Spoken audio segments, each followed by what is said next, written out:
Bonjour à tous et à toutes, bienvenue à Les Déconspirateurs, l'émission générique.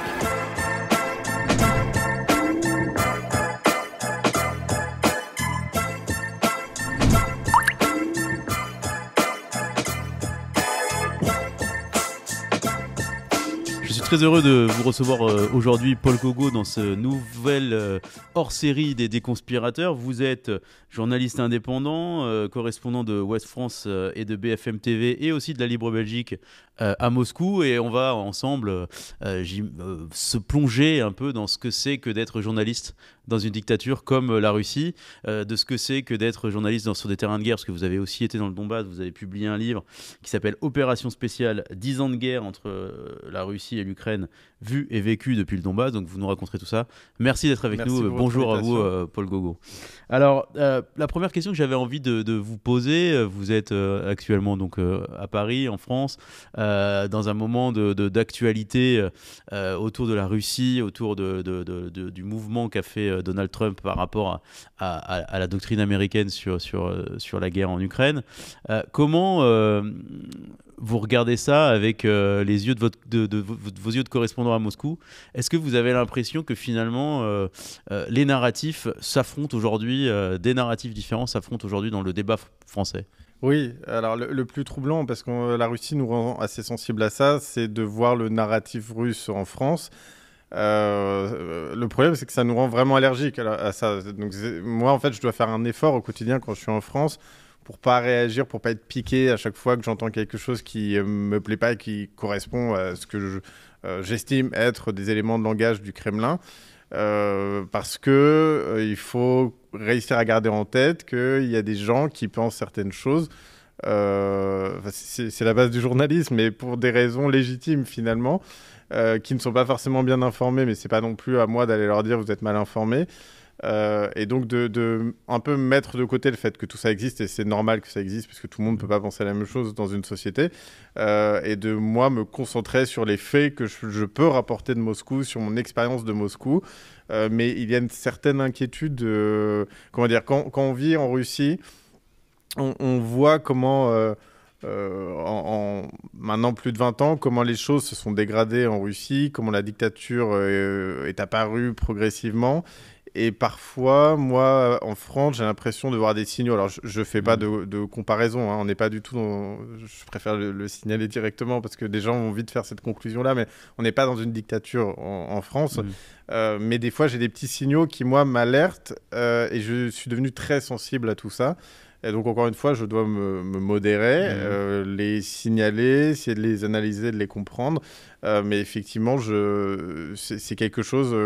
qu'il faut presque un peu combattre parce qu'on ne peut pas être tout le temps choqué par tout. Comment vous êtes retrouvé, vous, à travailler en Russie? Vous avez travaillé en Ukraine aussi. Comment vous êtes trouvé finalement sur cette matière-là, sur cette matière informationnelle-là? Alors, c'est un hasard total. C'est une prof de russe qui s'est installée un jour dans mon lycée en Normandie. Moi, je n'étais pas un très bon élève, mais par contre, j'aimais bien les langues. Et je me suis dit, tiens, ça a l'air d'être une jolie langue. Et c'est vrai, c'est une belle langue, le russe. C'est très agréable à lire, très agréable à entendre. Et donc, j'ai voulu essayer ça. La professeure en question, alors, pour être honnête, on n'a pas super appris le russe à l'époque, mais par contre, elle avait organisé un échange scolaire avec une classe de Saint-Pétersbourg. Et comme beaucoup de russophiles, voire pire parfois, faire un voyage en Russie nous suffit à tomber amoureux de ce pays. Et clairement, en fait, moi, derrière, je rêvais d'aller travailler un jour en Russie, mais je savais déjà que je voulais être journaliste.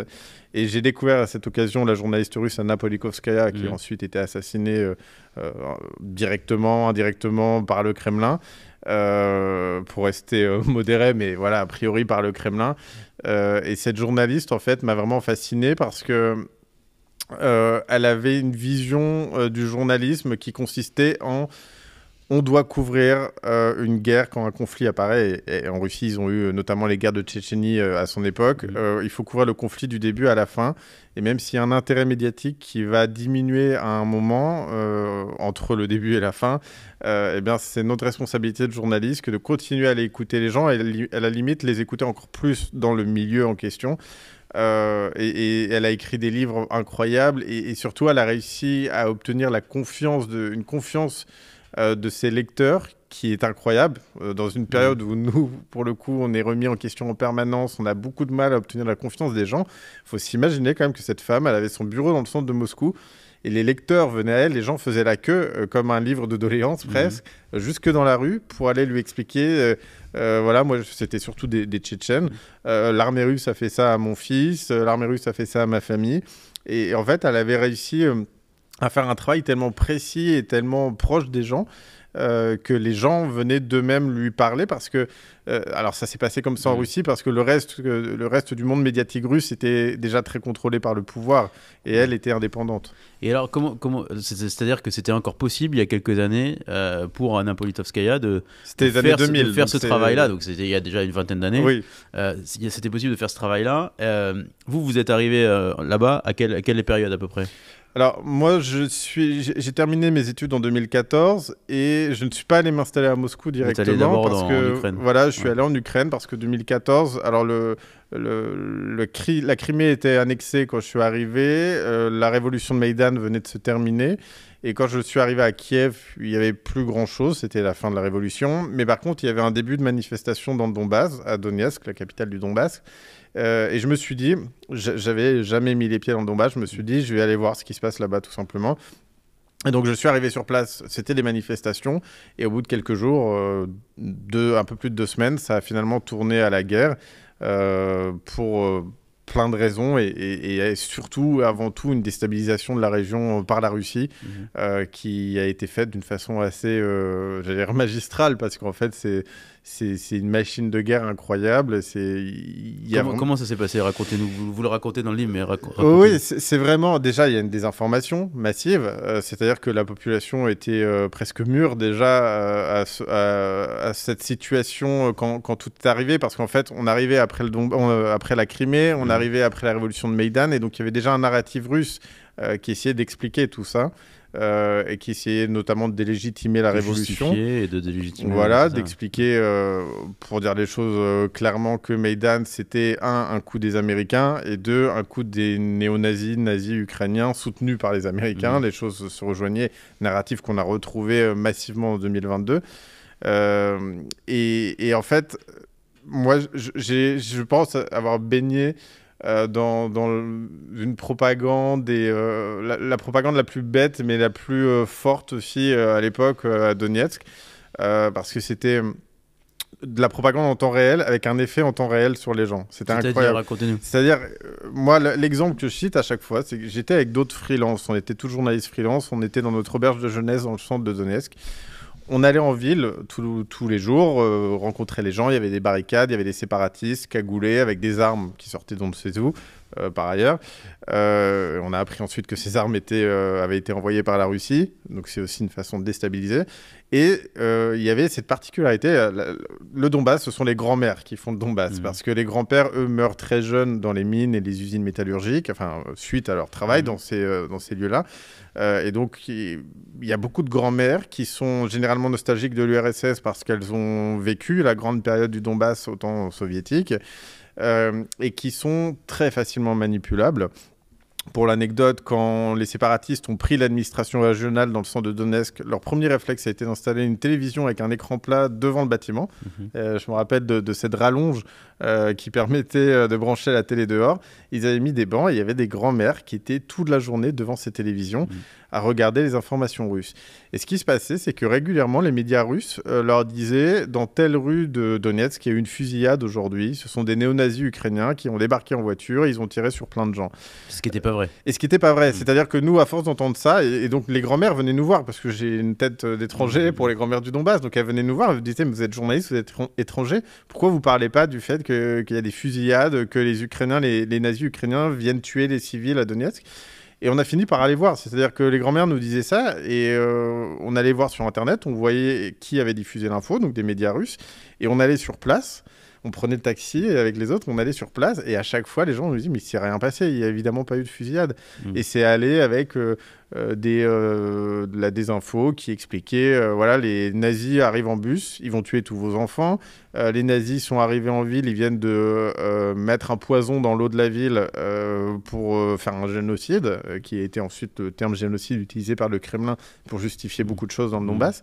Donc la déstabilisation s'est organisée comme ça dans un premier temps. Et ensuite, il y a tout simplement des hommes, des services de renseignement russes, des militaires qui sont venus dans le Donbass, mais un peu plus loin d'ailleurs même que le Donbass, et qui ont tenté d'organiser des manifestations dans plein de villes, et ils ont vu où ça prenait, où ça ne prenait pas. Et là où ça a pris, finalement, ça correspond au territoire qui était occupé avant 2022, soit finalement une toute petite partie de l'Ukraine, parce que Kherson, Kharkiv, Odessa, finalement, la Russie n'avait jamais pu, même Mariupol, la Russie n'avait jamais pu manipuler assez les gens et déstabiliser assez la situation pour qu'il y ait une majorité pro-Poutine qui se dégage de ces régions-là. Et alors justement, le travail de journaliste, quand on est confronté à ce type de narratif, à ce type de désinformation, qu'est-ce qu'on fait? Est-ce qu'on est obligé de vérifier?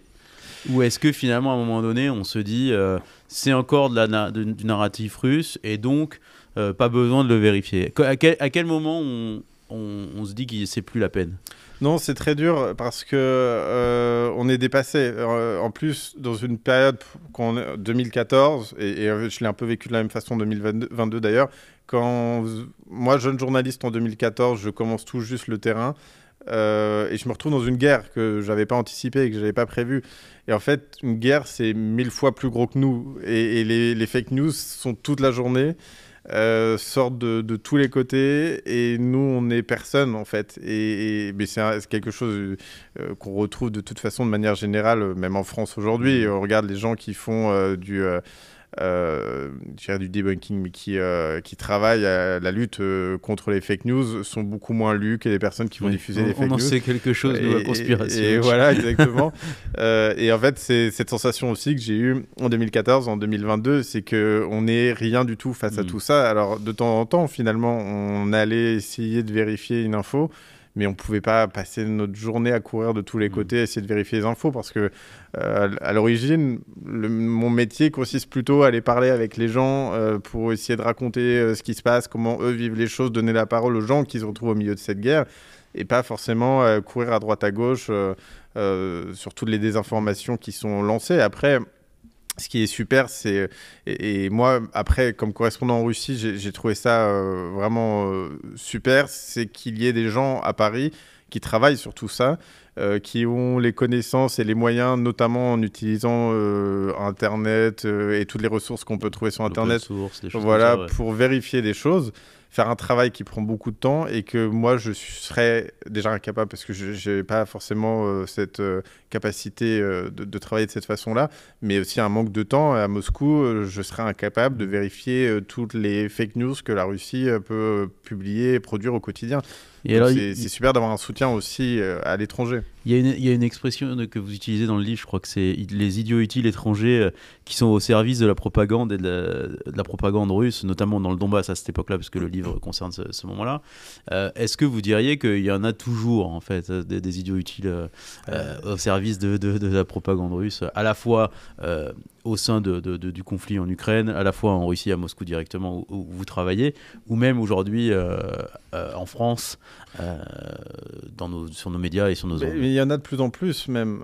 Et je pense, il faudrait faire une étude. Je ne sais pas si d'ailleurs des chercheurs ont travaillé là-dessus, mais à mon avis, c'est lié, si on faisait des courbes, le nombre d'idiots utiles augmenterait, sans insulter les gens qui votent pour le RN ou qui soutiennent les idées d'extrême droite, mais évoluerait de la même façon qu'une courbe qui montrerait justement le soutien de l'extrême droite en France. Tout simplement parce que quand les militants s'affrontent, par exemple pro-Poutine, anti-Poutine, les anti-Poutine vont souvent qualifier les pro-Poutine d'idiots utiles payés par le Kremlin. La réalité est encore plus triste parce que je pense qu'une grande partie de ces gens-là ne sont pas payés par le Kremlin. C'est vraiment du militantisme et une convergence idéologique. Une idéologie qu'ils défendaient déjà quand ils étaient en France. généralement extrême droite. Alors à Moscou, c'est un laboratoire très bizarre. Ça m'est arrivé quand j'étais tout le temps à Moscou, j'allais participer aux élections, j'allais dépouiller pour voir un peu les Français de Moscou, parce qu'on les croise pas si souvent finalement. Et on assistait à des convergences de lutte un peu bizarres, de gens qui votaient Mélenchon une fois, et puis Zemmour la fois d'après, puis finalement était à peu près, changeait à peu près d'une élection sur l'autre de candidats, parce que à Moscou, tout se retrouvait un peu sur le narratif russe, parce qu'il y a une partie de l'extrême gauche qui va être capable de tenir un narratif similaire, mais pas exactement le même, et pas pour les mêmes raisons, surtout que le RN. Et donc à Moscou, on a un laboratoire un peu bizarre de gens extrême droite, extrême gauche qui sont amis, qui pensent la même chose, mais qui, d'une élection à l'autre, peuvent voter différemment. Donc, ces idiots utiles, que j'ai qualifiés comme ça, mais parce que certains sont très engagés aujourd'hui en Russie. Il y en a un, là, récemment, j'ai appris par exemple qu'il était, alors pour le coup, lui, est payé par le Kremlin maintenant, donc un Français basé à Moscou, qui a été chargé par le Kremlin d'accueillir, je ne sais pas si vous en avez entendu parler, mais c'est Français qui répondent à l'appel de Vladimir Poutine à venir en Russie avec ce qu'on a appelé maintenant le visa idéologique. En gros, les gens qui pensent comme Vladimir Poutine peuvent obtenir un visa pour venir vivre en Russie et partager les valeurs ultra-conservatrices. Pour l'instant, on n'arrive pas à l'estimer, mais de ce que je sais, c'est que cette personne, donc qui lui charge les Français, il y a quelqu'un d'autre qui se charge des Allemands, il y a plein d'autres pays représentés, a déjà accueilli au moins un ou deux groupes de Français qui, pour des raisons idéologiques, veulent venir vivre en Russie. Alors je crois savoir que certains tombent un peu de haut quand même une fois qu'ils sortent de Moscou et qu'ils se rendent compte de la réalité du pays. Mais voilà, on a ce genre de personnes qui existent aujourd'hui en Russie et qui étaient très engagées sur le Donbass à une époque. Moi, en 2014, ces gens-là m'ont mis plein le visage sur les réseaux sociaux. Je me faisais attaquer tout le temps. Et aujourd'hui, ils sont peut-être passés un peu à autre chose parce qu'ils se sont fait connaître des autorités russes. Mais voilà, ces gens existent. Et pour moi, le point le plus important, c'est vraiment qu'il y a une idéologie en commun et qu'ils se retrouvent dans cette idéologie en Russie et qu'ils sont prêts à défendre n'importe quel régime et n'importe quel président à partir du moment où ce sont leurs idées qui sont défendues. Et encore une fois, ce sont des idées xénophobes, homophobes, ultra-conservatrices de manière générale avec tout ce que ça implique. Il y a des débats sur l'avortement qui sont radicaux en Russie, il y a une lutte contre le féminisme, une lutte contre les LGBT, et ce sont des gens, c'est quand même l'extrême droite de l'extrême droite, ces gens-là. Comment qualifieriez-vous aujourd'hui la Russie et le travail d'un journaliste en Russie, c'est un correspondant étranger en Russie?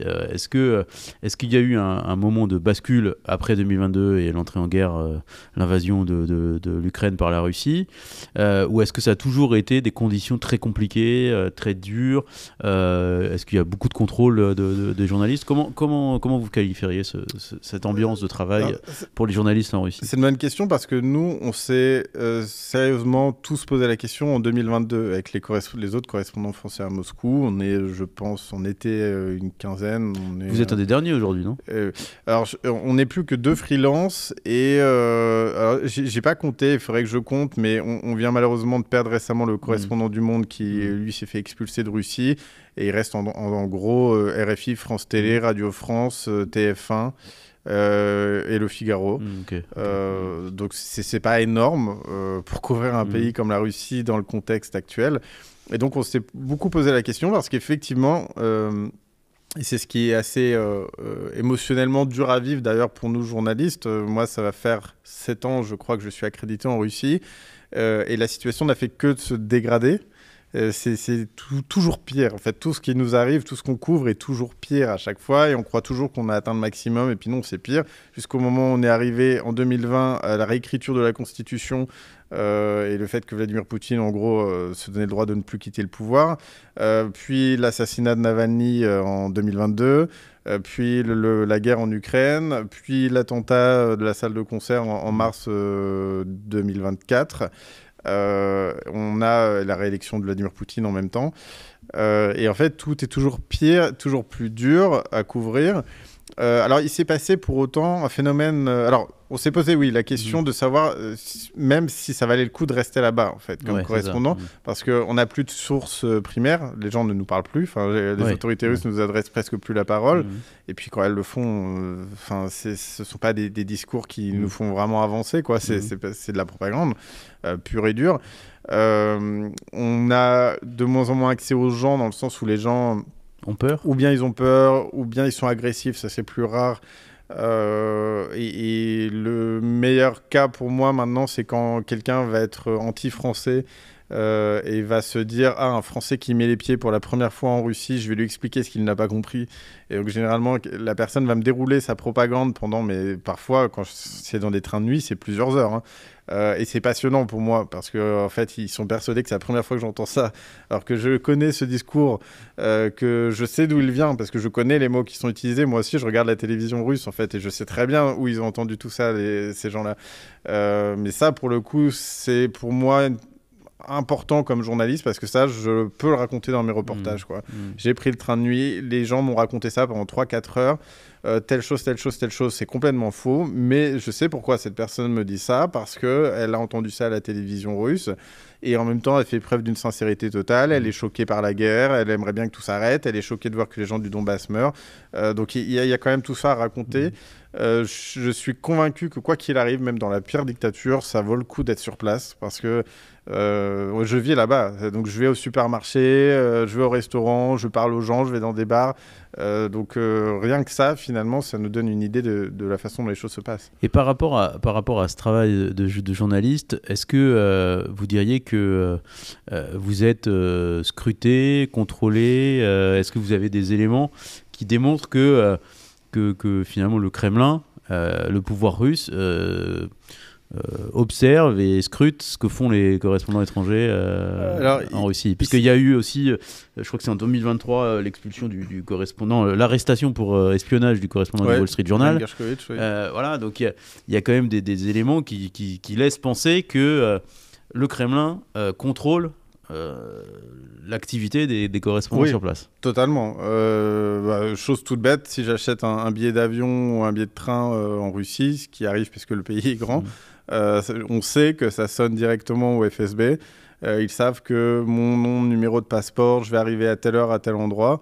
Et ensuite, eux prennent la décision. Est-ce qu'ils nous attendent à la sortie de l'avion ou pas? Est-ce qu'ils veulent nous embêter ou pas? Moi, ça m'est quasiment jamais arrivé. Alors, il m'est arrivé une situation une fois très désagréable il y a 1 an. Je me suis dit, il faut que je me mette à jour de la Russie. J'ai pris un avion, je suis allé à Vladivostok et je suis revenu à Moscou en train. Ça m'a pris à peu près 3 semaines parce que je me suis arrêté à droite à gauche. Et quand je suis arrivé à Ekaterinbourg, qui est une ville qui est interdite aujourd'hui, non? L'accès officiellement, non. Ouais, moi, avec mon ACRED, j'ai une accréditation du ministère des Affaires étrangères russe. Normalement, j'ai le droit d'y aller. C'est une grande ville russe et en plus, c'est, je pense, la ville la plus proche de l'opposition du pays.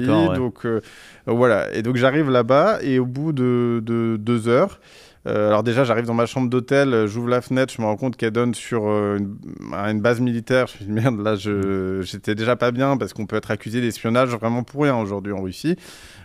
Et au bout de 2 heures, donc, je reçois des appels de gens qui me disent « On sait que vous êtes arrivé en ville, on va vous retrouver, vous soutenez les Ukrainiens, voilà, on va vous retrouver, on sait où vous vivez. » Là, je comprends pas ce qui se passe. Moi, par réflexe, je me dis ce sont des gens du FSB qui essayent de me faire un peu peur pour que je quitte la ville. Et l'ambassade m'écrit pour me dire, en fait, il y a un média russe local qui vient de mettre ton numéro en ligne, ton numéro de téléphone. Ils ont écrit un article en disant, tu soutiens les Ukrainiens, enfin, cet homme soutient les Ukrainiens. Appelez-le pour lui dire, dans le respect de la loi, alors il y en a un ou deux qui m'ont menacé de mort, mais ce que vous pensez de lui. Et donc, 3 citoyens honnêtes russes ont pris sur eux de m'appeler pour me menacer. Et je le signale parce que ce sont finalement que 3 citoyens qui l'ont fait.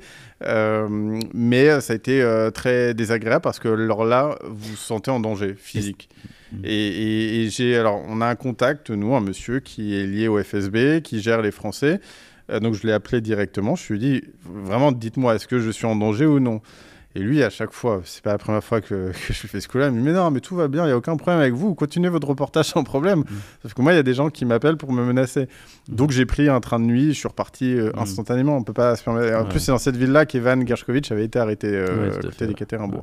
Donc voilà, et je voulais juste préciser que parce que c'est un point important. Il y a beaucoup de gens qui vont utiliser ma présence sur place pour dire mais vous voyez, c'est pas tant une dictature que ça, la Russie. Donc déjà, c'est important de rappeler qu'on n'est plus très nombreux sur place. Et c'est important de rappeler pourquoi on est accueillis sur place. On est, je pense, à peu près une dizaine de journalistes français aujourd'hui en Russie. Il faut savoir qu'il y a une dizaine, on m'avait dit 15 une fois, de journalistes russes qui sont accrédités à Paris. Et donc, il y a une logique qui se fait comme ça. Si vous tapez sur un journaliste russe à Paris, nous, on risque de se faire dégager le Moscou. Donc, on est comme des cartouches pour les Russes, en fait. Ils nous gardent. Alors, s'ils veulent embêter le président français, ils peuvent s'en prendre à nous, ou bien en nous arrêtant, ou bien en nous expulsant du pays. Et ce qui s'est passé, c'est qu'avant 2022, la personne qui signe nos accréditations, c'était Maria Zakharova, la porte-parole de Sergei Lavrov au ministère des Affaires étrangères, qui est une femme qui était très impliquée. Elle allait nous surveiller sur nos Twitter, sur nos Facebook, elle allait voir tout ce qu'on publiait, elle nous chassait un peu, en fait, comme ça. Et ce qui s'est passé après 2022, c'est que le FSB a pris le contrôle de tous les ministères en Russie, dont le ministère des Affaires étrangères, et que maintenant, alors c'est très étrange à expliquer, mais je me sens presque un petit peu plus libre de m'exprimer maintenant qu'avant, parce que le FSB, c'est on le garde ou on ne le garde pas. S'il y a un besoin politique de s'en prendre à cette personne, on va s'en prendre à elle. Et pour l'instant, non, parce que c'est un ennemi qui va parler comme un ennemi dans ses journaux. Mais on a intérêt à le garder sur notre territoire et donc on s'en prend pas. Pour donner des gages quelque part. Voilà, c'est ça. Donc c'est utilisé comme ça, mais c'est pas parce que nous on est présents et qu'on est les derniers à Moscou que la Russie est une grande démocratie. Toutes les rédactions françaises depuis 2022 font des demandes d'accréditation et de visa en Russie et 95% de ces visas accrédités sont refusés. Faut quand même le garder en tête. Quelle est la situation aujourd'hui on va dire de l'univers médiatique russe ? Est-ce que il y a encore des médias d'opposition ? Novaya Gazeta a fermé au moment de la guerre en Ukraine. Comment qualifieriez-vous cet univers médiatique russe ? Est-ce qu'il y a encore des poches de résistance ? Est-ce qu'il y a encore des endroits où la population peut prendre connaissance de la situation réelle de ce qui se passe en Ukraine ? Comment vous voyez les choses par rapport à ça ? Ce qui peut étonner, c'est que les choses ne sont pas si claires que ça. C'est-à-dire que vous ne pouvez pas être journaliste indépendant en Russie aujourd'hui, ça c'est clair. C'est-à-dire du coup, on est forcément journaliste d'État ?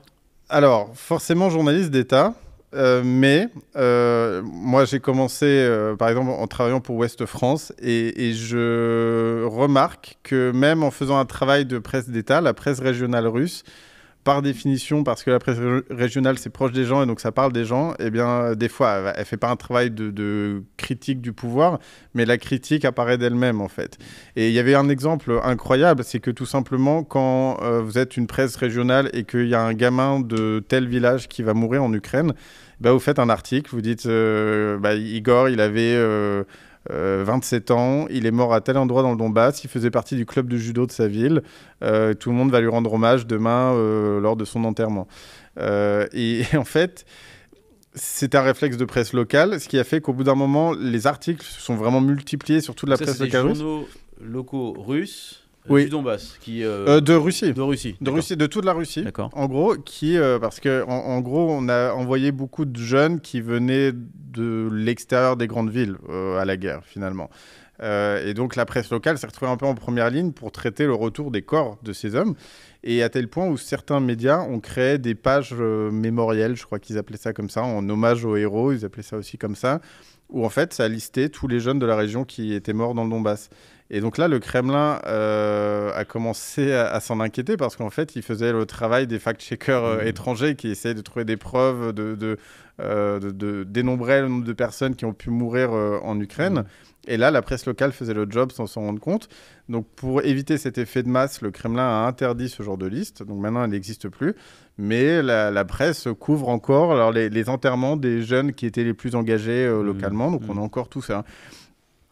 Quand les prix de la viande ou des œufs explosent en Russie, bah, la presse locale, elle le couvre. En fait, elle est bien obligée de raconter que des gens, alors c'est dit avec certains mots, c'est pesé, enfin voilà, c'est pas critique du pouvoir, et d'ailleurs on critique jamais le pouvoir, mais par contre on peut critiquer les autorités locales, le gouverneur, on critique jamais Vladimir Poutine. Vladimir Poutine est toujours victime de tout ce qui se passe dans son pays. C'est la base dans les médias russes. Mais en fait, il y a ces nuances qui existent. Et l'autre nuance intéressante se trouve dans la presse nationale basée à Moscou, qui parfois va sortir des papiers d'analyse politique qu'on aurait presque pu écrire nous-mêmes, quoi. Et notamment le journal Commerçant, qui était à l'origine un équivalent du Monde en Russie, qui parfois va sortir des analyses qui me semblent assez pertinentes, qui disent des choses sur la Russie. Donc tout n'est pas à jeter. Le pire du pire, ce sont les télévisions russes, où là, ils reçoivent leurs ordres directement du Kremlin et il n'y a rien à garder de tout ce qu'ils racontent sur ces médias-là. La presse écrite, c'est aussi le cas. Il y a eu des purges, beaucoup de journalistes ont été sortis de ces médias-là. Mais il y a, et moi j'en connais, des gens qui discrètement essaient de continuer à faire leur métier en respectant les règles, en fait. Et les rédactions en Russie sont pleines de gens qui essayent de continuer leur métier en essayant de ne pas avoir de problème et en étant au plus proche possible des limites. Et est-ce que vous diriez que de l'observation que vous pouvez mener là-bas, est-ce que vous diriez que la population sait exactement ce qui se passe en Ukraine, ou est-ce que au contraire le Kremlin lui raconte une histoire de ce qui se passe là-bas? Non, là on est au cœur de ce qui fait qu'une guerre crée un fossé entre deux peuples, parce que les Russes n'ont sincèrement aucune idée de ce qui s'est passé depuis 2014 dans le Donbass. Et c'est très important parce que ça s'illustre comment. Moi, souvent, ça m'est arrivé ces 2 dernières années, de rencontrer des Russes qui me disaient « Quand la guerre sera finie, on pourra retourner en vacances en Ukraine, on pourra aller retrouver nos amis ukrainiens et aller se balader en Ukraine comme avant. » Chaque fois, je leur dis, mais les mecs, vous avez fait Boutcha, vous avez fait tellement de crimes de guerre, c'est impossible. Là, vous avez plusieurs générations d'Ukrainiens qui vont vous détester, en fait. Comprenez-le, ça ne se passera pas comme ça. Eux sont convaincus, par exemple, je donne l'exemple de Boutcha, que ça n'a pas eu lieu, que c'était une mise en scène des Américains et des Ukrainiens. Et en fait, au cours des années, depuis 2014, les Russes ont intégré plein de fausses informations sur ce conflit, qui fait que réellement, ils vivent dans une bulle aujourd'hui, ils vivent dans un autre monde, sur une autre planète. Et ils en sont victimes de tout ça. Au-delà de Boutcha, quelles sont justement les fausses informations qui sont, on va dire, aujourd'hui devenues presque des vérités pour la population russe? Il y avait quelque chose d'assez important qui a permis de maintenir le conflit pendant quelques temps. C'était la certitude de la part des Russes que l'armée russe, de l'armée de leur pays, n'avait pas mis les pieds sur le territoire ukrainien avant 2022, par exemple. Moi, et d'ailleurs je le raconte dans mon livre, dès 2014, on s'est lancé dans une chasse aux soldats russes. Parce que le problème, la difficulté qu'on avait, c'est que beaucoup de soldats russes ont été... alors, certains sont venus d'eux-mêmes, il y avait beaucoup de volontaires à l'époque, et puis certains, en fait, on leur a retiré leur contrat dans l'armée avant qu'ils passent la frontière, en fait. Et donc, ils arrivaient et ils n'étaient effectivement pas officiellement des soldats russes. Mais on savait que les soldats russes étaient là, on savait plus ou moins ce qu'ils faisaient. Et donc, on s'est lancé dans une chasse et on a fini par avoir des preuves, par documenter un petit peu quand même leur présence. Mais moi, je peux dire avec certitude que dès 2014, des soldats de l'armée russe étaient présents dans le Donbass. En revanche, la population pense... Exactement. Vous parlez à des Russes aujourd'hui, eux, ils vont vous dire, mais non, nous, on est venus aider les gens du Donbass en 2022 parce qu'ils étaient persécutés depuis 2014 par les Ukrainiens, mais notre armée n'était pas dans le Donbass avant. Et c'est pas rien, en fait, de croire ça, parce que ça permet au Kremlin d'expliquer qu'effectivement, il y a des gens qui se sont rebellés dans le Donbass en 2014 contre Kiev, et que Kiev a envoyé une armée pour tuer des gens du Donbass. Et c'est le narratif russe, ça. Alors qu'en fait, c'est beaucoup plus complexe que ça. Donc il y a ça, il y a ce que vous disiez par rapport au crime de guerre à Boutcha, qui finalement n'a pas été perpétré par l'armée russe, mais qui est une opération américaine. Qu'est-ce qu'il y a d'autre comme... Il y avait, alors ça c'est presque anecdotique, mais en fait j'en ai plein. Mais allez-y, c'est intéressant. Mais ça, alors pour le coup, ça n'a pas vraiment eu d'influence sur le conflit, mais ça en dit quand même beaucoup sur la façon dont ça fonctionnait. Il y avait le crash du MH17. Rappelez-nous alors c'est un avion civil qui allait à Kuala Lumpur, qui partait des Pays-Bas et qui est passé au-dessus du Donbass, parce que je ne sais pas pourquoi personne n'avait eu l'idée de fermer le trafic au-dessus du Donbass. à une époque où en fait les Russes, et ça par exemple, rien que cette info-là montre que c'est important d'être sur place parce que je le voyais au quotidien, les Russes abattaient tout ce qui volait à l'époque. Il y a eu des massacres chez les Ukrainiens qui remplissaient leurs hélicoptères de soldats, ils se faisaient exploser leurs hélicoptères, ils perdaient beaucoup d'hommes. Donc quand on a appris le crash, déjà, moi, mon premier réflexe, c'était de me dire, ce sont les Russes qui ont fait ça, parce que de toute façon, ils démontent tout. Moi, j'avais quelqu'un devant mon hôtel à l'époque, il y avait des soldats sur le toit du bâtiment à côté, et ils étaient devenus parano, ils pensaient voir des drones toutes les 5 minutes, et en fait, ils tuaient des oiseaux, ils visaient des oiseaux en permanence. Il y avait cette obsession de surveiller le ciel à l'époque. Et bon, pour revenir au sujet, au lendemain du crash, tout le monde à peu près a accusé la Russie.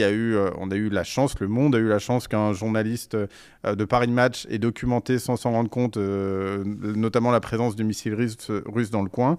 Et les Russes ont créé... Alors, ils créent généralement plusieurs théories. L'idée, c'est de créer un brouillard et de faire en sorte que rien ne soit compréhensible. Mais ils nous ont expliqué que c'était des mannequins en silicone qui étaient dans l'avion et que personne n'était réellement mort dans le crash, que c'était juste une façon d'attaquer la Russie. Ça, des gens y ont adhéré. Et d'ailleurs, les mannequins en silicone, j'ai repensé à ça parce qu'on les a aussi retrouvés pour Boutcha. Bien sûr. Où des gens ont expliqué aussi que c'était des faux cadavres qui étaient dans les rues de Boutcha.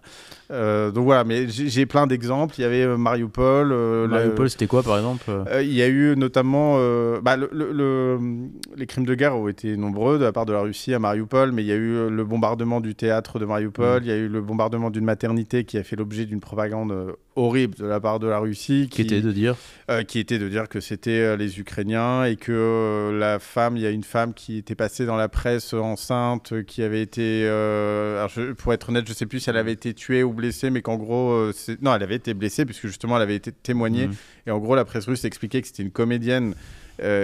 Cette femme avait survécu au bombardement et elle se retrouve accusée d'être une comédienne payée par les Ukrainiens derrière pour attaquer la Russie. Heureusement, on a eu quelques confrères, il n'y en avait pas beaucoup, qui ont pu aller enquêter sur place à l'époque et qui ont pu, pareil, prouver que c'était bien un bombardement russe et que les Russes avaient visé cet endroit. Comme le bombardement du théâtre, les Russes avaient visé le théâtre volontairement. Et ça, pour le coup, on ne sait pas combien de gens sont morts, mais... on pense qu'énormément de gens sont morts pendant ce bombardement-là. Et d'ailleurs, quand moi, j'ai pu retourner à Mariupol, quand on m'a autorisé à y retourner, j'y suis allé directement. Et j'ai pu remarquer que le premier chantier de cette ville, c'était de détruire et de reconstruire le théâtre. Donc, ce qui était aussi une façon de cacher tout ce qui s'était passé. Donc, les crimes comme ça sont nombreux. Et en fait, à chaque fois, il y a une réalité alternative qui a été créée par la prise russe. Et les Russes, avec le temps, d'année en année depuis 2014, ont intégré ces réalités alternatives et ils en sont victimes parce qu'ils n'ont eu aucun autre moyen en fait, de savoir ce qui s'était réellement passé. C'est-à-dire ils ont intégré parce que ça a été diffusé donc, dans les télés, par le pouvoir, dans les télés notamment d'État dont vous parliez tout à l'heure, dans la presse aussi, et que finalement petit à petit, les poches d'opposition, ou en tout cas de journalisme digne de ce nom, si j'ose dire, ont disparu, ont été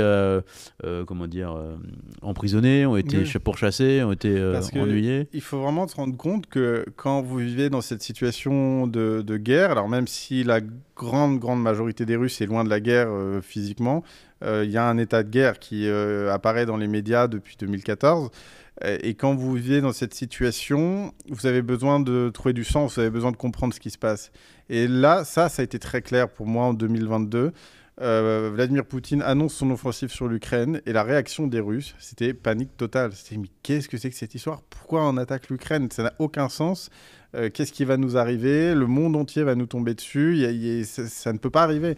Il y a eu ça pendant 2 semaines. Ensuite, les Russes ont fait l'autruche. C'est-à-dire qu'on n'a plus entendu personne. Alors, il y a des gens qui ont manifesté, qui ont été arrêtés. Après, on n'a plus entendu personne. Et ce que j'ai compris, c'est que les gens ne comprenaient pas ce qui se passait. Pourquoi il y avait ce conflit? Parce que comme ils avaient été désinformés depuis 2014, en fait, pour eux, ça n'avait aucune logique que la Russie, qui n'avait pas été attaquée, se retrouve soudainement à devoir aller attaquer et envahir l'Ukraine. Donc, il y avait un besoin de sens. Et là où c'est fascinant, c'est que la propagande donne du sens et que même les gens les plus intelligents, c'est pas une question d'intelligence. D'ailleurs, j'ai cette discussion parfois avec des gens qui me disent moi, je peux pas être manipulé, je lis plein de médias différents. On peut tous être manipulés. Moi, mon premier combat au quotidien, c'est d'essayer de ne pas l'être, justement, parce que je sais que, comme tout le monde, je peux être victime de tout ça. Et en fait... Ce qui s'est passé, c'est que les Russes ont cherché une explication à ce qui se passait. Il n'y avait pas de presse indépendante pour leur donner la réalité des faits. Il n'y avait pas de faits. Les Russes, dans leur grande majorité, n'ont jamais mis les pieds dans le Donbass. Ce que d'ailleurs, moi, je ressens sur le terrain, parfois, avec des Russes un peu plus ouverts d'esprit que les autres, qui me disent, mais en fait, vous êtes allés sur place, racontez-nous, vous avez vu quoi? Il y a une vraie curiosité des Russes. Et qui, en fait... par défaut, vont considérer qu'il y a une propagande occidentale, une propagande russe. Tout le monde est mis au même niveau. Donc, ça montre, et ça, c'est pas rien, qu'ils n'ont pas de confiance non plus en leurs propres médias. Donc, pour la suite, c'est quand même intéressant de le prendre en compte. Mais si vous devez choisir entre deux propagandes, vous allez choisir celle qui va dans votre sens, qui va dans le sens de vos intérêts, des intérêts de votre pays, donc la propagande russe. Ce qui fait que moi, j'en suis convaincu, même si c'est de l'ordre du psychologique, l'adhésion des Russes aujourd'hui à Vladimir Poutine et à tout ce qui se passe, en fait, elle est superficielle. Elle se fait par définition parce qu'il n'y a pas d'autres informations, il n'y a pas de faits, et ils savent qu'ils n'ont pas accès aux faits, au fond d'eux, les Russes, et que tout ça, ça peut se casser assez facilement. Moi, des fois, les Russes me demandent tout le temps, et vous, qu'est-ce que vous pensez de cette situation? Et moi, je leur mets des graines dans la tête, et donc je leur dis l'opposé de ce que la propagande russe veut leur dire. Et des fois, je vois que ça les interroge et qu'ils savent qu'on leur dit n'importe quoi, mais qu'ils ne peuvent pas penser autre chose. Parce que vous ne pouvez pas vous réveiller tous les matins en vous disant je suis du côté des méchants, mon pays est le plus horrible au monde, on enchaîne les crimes de guerre en Ukraine. Et je ne peux rien faire, j'ai pas la main là-dessus, je peux pas voter pour un autre président, je peux pas aller manifester, j'ai pas la main là-dessus. Donc pour vous protéger, c'est de l'ordre du psychologique en fait, ils se protègent de cette façon-là. C'est-à-dire qu'il y a aucun lieu aujourd'hui en Russie, ou notamment au niveau journalistique, où on peut, il n'y a pas des blogs, il n'y a pas des boucles Telegram ou d'autres qui sont aujourd'hui des lieux où l'information plus réaliste en tout cas circule. Alors, dans le tour au-delà des conversations que chacun peut avoir, comme vous le racontiez. Dans le tour d'horizon des médias qu'on a fait tout à l'heure, j'ai pas parlé de ces journalistes qui, eux, n'ont pas été emprisonnés ou assassinés, qui sont partis en exil et qui ont recréé, donc la Novaya Gazeta, par exemple, qui avait disparu de Russie, ils ont créé une version européenne. Il y a le journal Medusa, qui est c'est un média en ligne qui est incroyable et particulièrement factuel, particulièrement bon. Et qui est basé en Russie. Et qui est basé dans les pays baltes, en Estonie, si je ne me trompe pas. Alors peut-être que je me trompe, mais en tout cas dans les pays baltes. Et en fait, ces médias-là, il faut le savoir, travaillent avec des correspondants secrets, on va dire, en Russie. C'est-à-dire qu'il y a encore des gens qui leur donnent des infos depuis la Russie et qui leur permettent de raconter, de continuer à raconter au maximum, au mieux, ce qui se passe en Russie. Pour autant, cette presse-là, elle a été décrédibilisée par le pouvoir russe. C'est-à-dire qu'on leur explique, regardez, ils sont basés à l'étranger. Ça veut dire qu'ils sont financés par les États-Unis, par les étrangers, et donc leur objectif principal est de vous manipuler. Donc ce sont des médias qui ont quand même du mal à développer leur audience en Russie à cause de ça.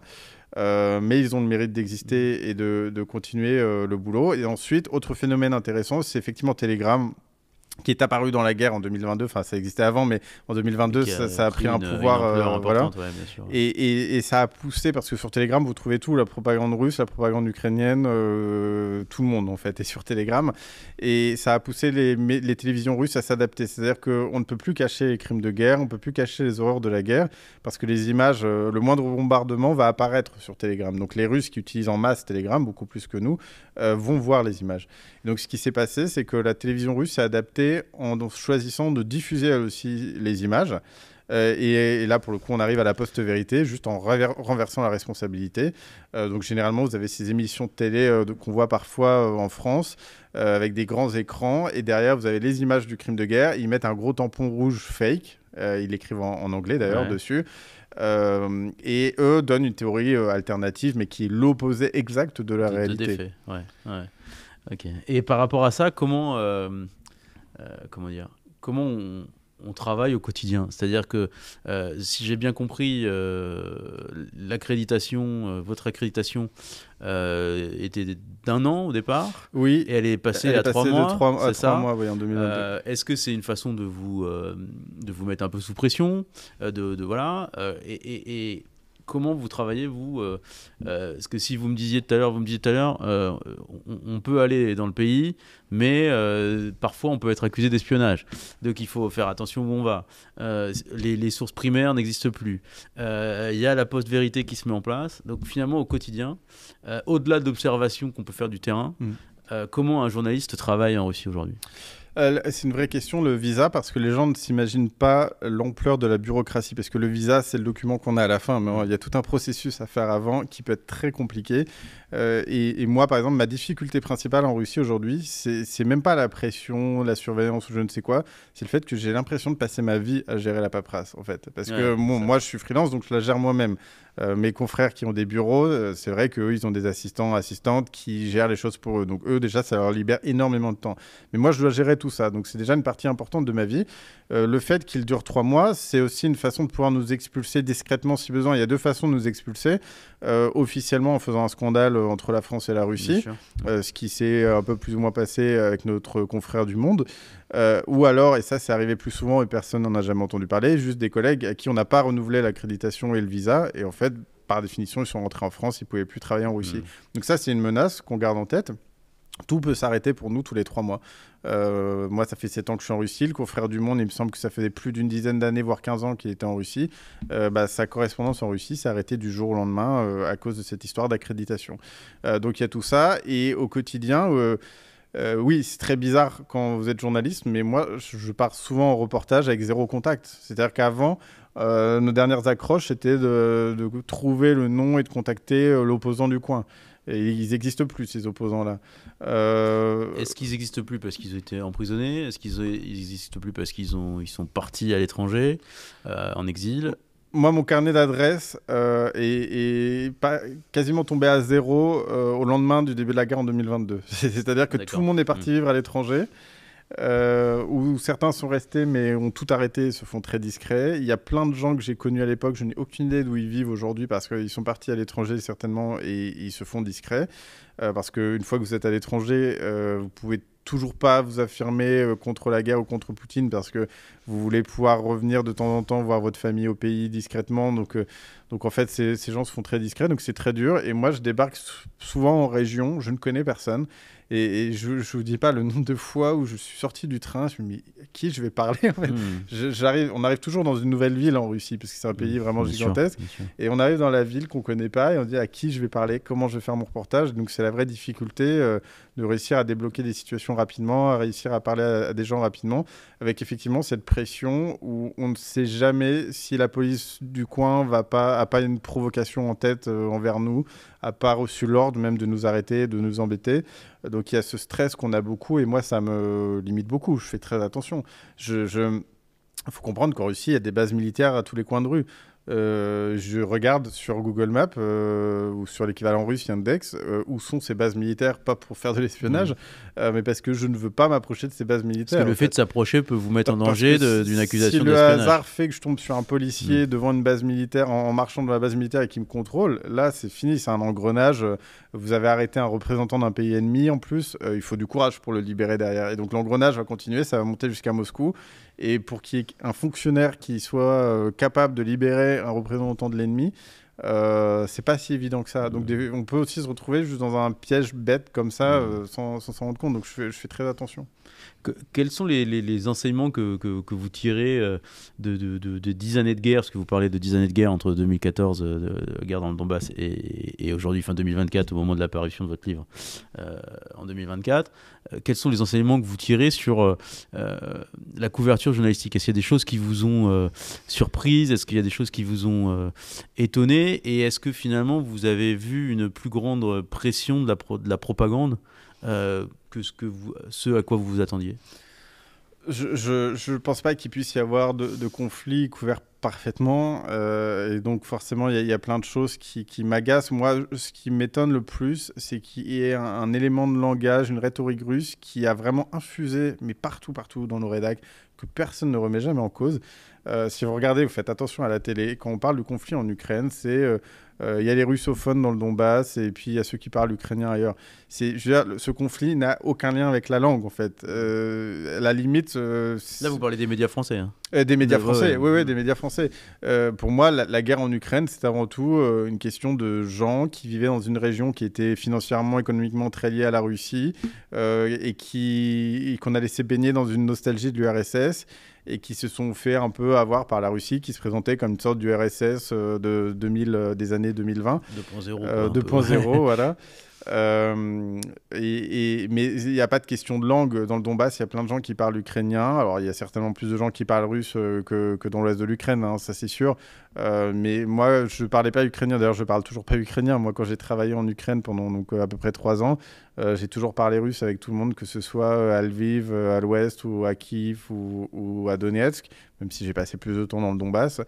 Et la langue a juste été instrumentalisée, utilisée par les Russes. Alors, les Ukrainiens ne sont pas... je veux dire, il y a eu des décisions qui ont certainement contribué, enfin qui ont donné de la matière à la propagande russe à l'époque, notamment quand la question de l'importance que la langue russe devait avoir en Ukraine, sa place dans l'enseignement a été remise en question. Là, la Russie a présenté les russophones comme des gens persécutés, et c'est là-dessus que la propagande ensuite s'est anglais. Mais la guerre en Ukraine n'est pas née de tout ça, elle est liée à plein d'autres facteurs, mais pas à la question de qui parle russe ou qui parle pas russe. Des deux côtés du front, les gens parlent russe dans le Donbass, en grande partie, et ils se font tous bombarder, les uns par les Ukrainiens, les uns par les Russes. Ces gens du Donbass sont victimes d'une guerre, en fait. Donc ça, c'est l'élément de langage qui a le plus infusé. Et j'ai beau tenter de le contredire, et on est plusieurs depuis des années, ça ne prend pas, parce que je pense que c'est juste plus simple d'expliquer que c'est un conflit lié à un pays qui serait coupé en deux par sa langue et sa culture. Voilà. Mais bon, on ne peut pas se battre contre tout. Ensuite... il y a des éléments de langage qu'on a, je pense, pu démonter avec le temps, mais parce que il nous a fallu du temps aussi pour amener des faits, pour raconter les choses. Et puis parce que c'est intéressant, quand on couvre un conflit depuis le début, certaines choses se décantent avec le temps. Et je parlais par exemple de la présence des Russes dans le Donbass en 2014-2015. C'était très dur de l'écrire dans la presse française à l'époque, parce qu'on manquait de preuves. Et donc c'était assez logique que ce soit dur de l'écrire. Et puis en fait, les preuves sont arrivées à nous, et puis il y a des gens au Kremlin qui ont fait qui ont prononcé des choses à certaines périodes qui prouvaient qu'en fait ils étaient bien conscients qu'ils avaient envoyé des hommes là-bas, et donc des preuves se sont accumulées. Vladimir Poutine lui-même d'ailleurs nous a donné des éléments pour prouver tout ça. Donc voilà, en gros, comment les choses se sont passées. Par rapport à ce qui se passe aujourd'hui avec le revirement de Donald Trump, avec finalement l'opposition de la France et de la Russie, est-ce que vous avez l'impression que votre travail de journaliste en Russie va devenir plus difficile et va être entravé un peu plus que ce qu'il n'était auparavant? Moi, pour tout vous dire, quand Donald Trump a commencé à parler après son arrivée à la Maison-Blanche, j'ai très très mal vécu cette situation, parce que je l'ai vécu comme une injustice totale, parce qu'en fait, il donne raison à certains éléments de la propagande russe dans sa façon de voir les choses. Il faut bien comprendre que pour les Russes, la révolution de Maïdan, c'était les Américains, la guerre en Ukraine, c'était à cause des Américains, et encore une fois, je le dis, ce n'est pas le cas. Ce n'est pas ni l'OTAN ni les Américains qui ont fait que la guerre est apparue. Il y avait d'autres choses, notamment le fait que Vladimir Poutine voulait punir les Ukrainiens qui s'étaient révoltés contre une influence russe.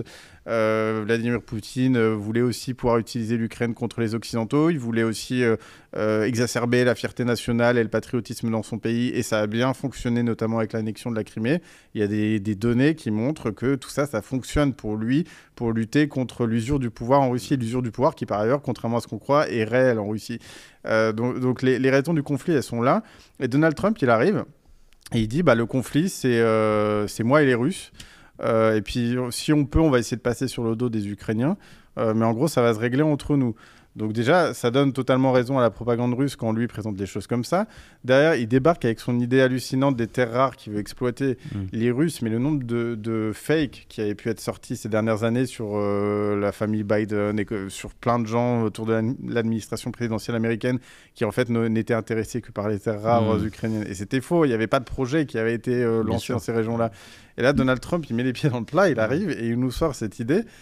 Et nous, on se dit, mais on a fait toutes ces années, enfin moi, en tout cas, j'ai vécu ça comme ça fait 11 ans que je suis sur ce conflit, que j'essaie de le suivre et de le raconter de la façon la plus honnête possible. Et lui, il débarque, il met les pieds dans le plat et il casse tout, en fait. Et c'est très décourageant. Moi, j'ai eu une période là de découragement récemment, je me suis dit, mais est-ce que c'est vraiment encore utile de couvrir ça? Parce qu'on a une machine propagande américaine qui est gigantesque face à nous et qui fait alliance aujourd'hui avec la Russie. Moi, je peux continuer à ramener des faits en l'air, mais plus personne me lit. Les gens nous écoutent plus, nous font plus confiance. Je suis très pessimiste quand je vous dis ça comme ça, mais il y a un peu de ça. Les faits, j'ai l'impression que tout le monde s'en fiche, parfois, en tout cas, sur la Russie. Les gens sont très... je crois que ça vaut de manière générale, mais tout le monde choisit son camp, quoi. Et la mesure est super dure à amener. Une forme de polarisation excessive, à outrance. Exactement, et qui complique, nous, notre travail de journaliste, parce que dès qu'on essaye d'apporter de la mesure, tout le monde nous tombe dessus. Donc, il y a eu un moment très décourageant. Et puis là, finalement, c'est quand même très intéressant. Alors, il faut réussir à prendre du recul et être un petit peu cynique. C'est très intéressant à raconter ce qui se passe en ce moment, parce que c'est quand même pas anodin. Et moi, mon recul sur ce que j'ai vécu me sert aujourd'hui. Parce que, par exemple, là, la question centrale, c'est un cessez-le-feu en Ukraine. En fait, je l'ai déjà vécu, ça, le cessez-le-feu en Ukraine. Et je sais déjà comment la Russie conçoit un cessez-le-feu en Ukraine, soit un cessez-le-feu qui ne mène surtout pas à la paix. Et je suis convaincu que la Russie va se battre pour qu'il n'y ait pas la paix en Ukraine, mais juste un cessez-le-feu, pour pouvoir réutiliser l'Ukraine à tout moment en relançant, en réchauffant le front, en relançant un peu le combat au rythme des réunions internationales et des rendez-vous internationaux ou des tendances en Occident à vouloir contrer la Russie. Et donc, on l'a déjà vécu, ça, en fait, jusqu'à 2022. Il y avait un front plus ou moins gelé dans le Donbass. Et moi, je remarquais, parce que je suis ça de près, qu'à la veille de chaque rendez-vous international, G20, G7 et compagnie, il y avait un regain de tension sur le front. Et on comprenait que la Russie utilisait le Donbass comme une épine dans le pied des Occidentaux. Et elle peut très bien continuer à faire ça. Ça a toujours fonctionné. Et c'était même pas la première fois qu'elle faisait ça en Ukraine. Par rapport au débat qu'on a, nous aussi, en Europe et en France, c'est cette fameuse... industrie de désinformation numérique, les fameuses usines à trolls russes qui ont été documentées plusieurs fois, ainsi de suite. Comment vous voyez les choses depuis la Russie par rapport à cette industrie de désinformation? Est-ce que il y a des éléments que vous possédez qui laissent penser qu'effectivement le Kremlin est derrière tout ça et que ça fait partie de son arc informationnel et de son arc propagandiste? Il y avait de toute façon quelque chose de très clair, c'était à l'époque de feu Evgeny Prigojine, donc cet homme qui dirigeait une milice Wagner et qui en fait était aussi, c'était un peu le deuxième roi de Saint-Pétersbourg avec Vladimir Poutine, et qui est celui, et on le sait maintenant, qui a hébergé certaines usines à trolls des autorités russes. Alors, est-ce qu'on peut dire que c'est directement le Kremlin qui finançait tout ça? Enfin, oui, tu peux le dire, à vrai dire. Mais en tout cas, lui était l'homme de main du Kremlin. On l'a très bien vu pour la guerre dans le Donbass, comme il a été dans la guerre de l'information, qui est quelque chose de très réel en Russie, de très concret. Et donc, ces usines à trolls ont effectivement existé. Moi, je n'ai pas fait ce reportage parce qu'il a été fait 1000 fois. Je sais que ma compagne a fait plusieurs fois pour plusieurs médias différents ce reportage qui consistait à aller devant une de ces usines à trolls à Saint-Pétersbourg et de rencontrer les gamins qui en sortaient, parce que c'était souvent des étudiants qui, en dehors de leurs études, venaient mettre des commentaires dans plein de langues différentes sur nos réseaux sociaux. Mais ce qui me fascine, c'est que ça a évolué très rapidement, tout ça. C'est-à-dire qu'il n'y a plus ça. Enfin, je pense que ça n'existe plus. Ça se fait en Afrique, avec la collaboration de certains médias africains qui sont payés par la Russie. Mais on est passé à un autre niveau aujourd'hui en Russie. Une autre échelle, un peu. À une autre échelle où il n'est plus question de faire travailler des pauvres étudiants qui ont écrit des messages qui sont repérés très facilement sur les réseaux sociaux avec plein de fautes d'orthographe et des façons bizarres de s'exprimer. Non, aujourd'hui, on va s'appuyer sur le retour de nos idiots utiles, sur des convergences idéologiques. Et on se rend compte qu'on peut faire travailler des gens de cette façon-là sans avoir à les payer. Donc c'est merveilleux. Alors, je ne dis pas que tout le monde fait ça gratuitement. On a certainement des gens en France qui sont payés par le Kremlin. Mais il y a l'idéologie, en fait, ça se fait gratuitement. J'avais été amené à faire une enquête une fois. Donc j'avais un collègue qui travaillait à Paris sur le sujet d'une rédaction un peu bizarre à Moscou. Et donc, je suis allé frapper à la porte de cette rédaction. On a plus ou moins compris qu'elle était liée aux guerres et services de renseignement russes. Et en fait, on avait découvert que ce média qui n'a quasiment pas de lecteurs en Russie, en fait, créait des articles au quotidien en langue française notamment, qui, encore une fois, n'avait pas beaucoup d'audience. Et donc, ça passait de blogueur en blogueur sans qu'il y ait beaucoup d'audience à chaque fois. Mais ça finissait par devenir plus grand quand même à chaque fois. Et puis, ça finissait sur certains blogs qu'on connaît bien de nos propagandistes français pro-russes préférés. Et donc, on a compris que les éléments de langage se diffusaient de façon très discrète de cette façon-là. Entre autres, parce qu'en fait, il y a plein de gens qui vont les reprendre d'eux-mêmes, encore une fois, ces éléments de langage. Alors, je ne sais pas si vous voulez en venir là, mais ça nous mène très certainement au rôle d'un certain groupe de presse en France, qui aujourd'hui prend le groupe Bolloré pour le groupe Bolloré pour le citer, qui prend le parti aujourd'hui, alors qui visiblement estime qu'il y a une liberté qui permet ça aujourd'hui, de défendre les éléments de langage du Kremlin en France ouvertement. Et ça, c'est bien plus dangereux que Russia Today, que toute l'influence russe qu'on puisse imaginer, parce que ces gens-là font ça d'eux-mêmes. Je ne pense pas que M. Bolloré reçoive de l'argent de la Russie. Et encore une fois, c'est une technique qui repose sur une convergence idéologique, encore une fois. C'est-à-dire qu'il y a un intérêt idéologiquement à faire monter un agenda politique dans le monde entier, pas seulement en France. Il se trouve que les idées qui sont celles de Vladimir Poutine aujourd'hui correspondent en gros à celles d'Éric Zemmour, à celles de Marine Le Pen, de Marion Maréchal Le Pen, qui elle, par ailleurs, est très proche du Kremlin et que j'ai été amené à croiser sur la place Rouge à quelques reprises pendant le défilé militaire du 9 mai. Donc ces convergences aujourd'hui, à mon avis, ne reposent que sur l'idéologie, quoi. C'est même pas forcément un soutien politique à Vladimir Poutine, c'est juste qu'il y a des idées qu'on veut faire fleurir partout en Europe. Eh ben merci Paul Gogo d'être venu nous voir. Je rappelle le titre de votre livre, Opération spéciale 10 ans de guerre entre la Russie et l'Ukraine, vue et vécue depuis le Donbass. C'est aux éditions du Rocher. On peut vous lire dans Ouest France, dans la Libre Belgique et vous voir et vous écouter sur BFM TV. Merci beaucoup de votre détour par Conspiracy Watch. C'était très inspirant et très intéressant de vous écouter nous raconter la vie d'un journaliste en Russie. Cette émission a été évidemment réalisée comme chaque fois par Martin Béraud. Moi je vous dis à très bientôt. Salut.